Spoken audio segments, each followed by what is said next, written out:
A little secret about me, I'm a Alex Hormozi fan. It's not really a secret, I'll tell anybody. I think Alex Hormozi is a genius.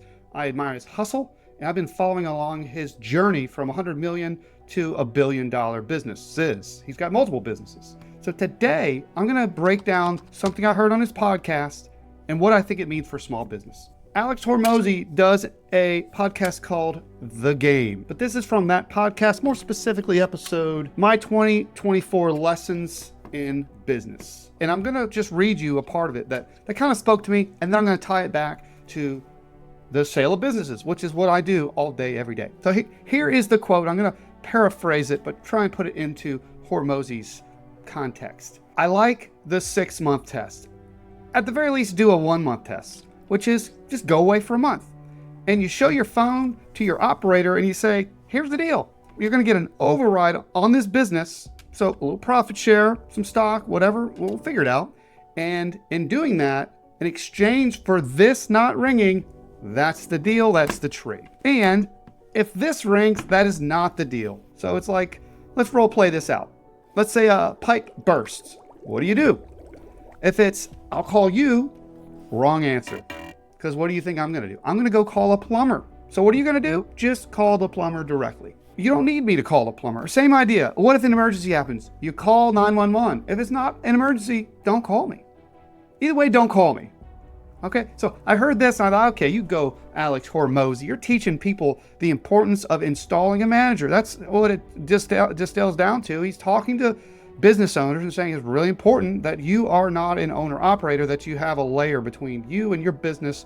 And he talks about the profit share, the stock, the override, he calls it. It's a manager's salary. So what does that mean to a small business? What does that mean for business viability of sale? Here's how. Business brokers, we use a lot of jargon. You hear SDE, you hear EBITDA. The difference between those two things is, has a manager been paid? That's that override that he's talking about.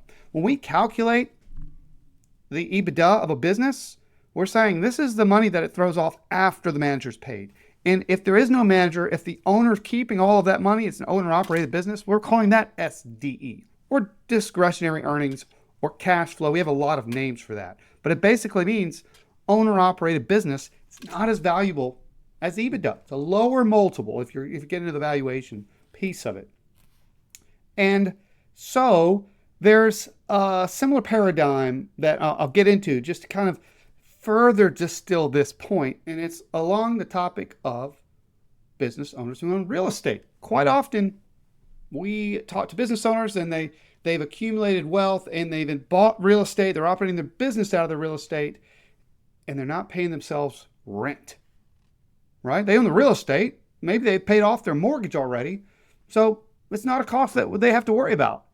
And when we ask them, do you want to sell your business with your real estate? The answer is often yes. And when we say, well, you're going to give away the real estate because you're not paying anything for the real estate. So are you going to do a free rent? The answer is always no.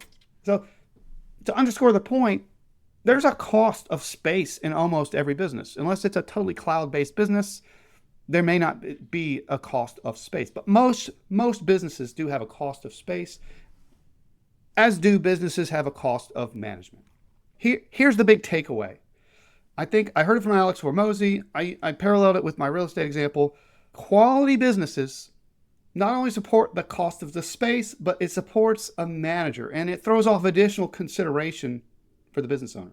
Otherwise, it's really just a job with more liabilities than a W-2, right? Nothing wrong with the lifestyle business, but make the room to hire a manager to really make it, to be able to go do other stuff. Maybe just open more businesses. I'm Neal Isaacs. Subscribe to this channel. Let me know what you want to hear about in the comments. Until next time, mahalo.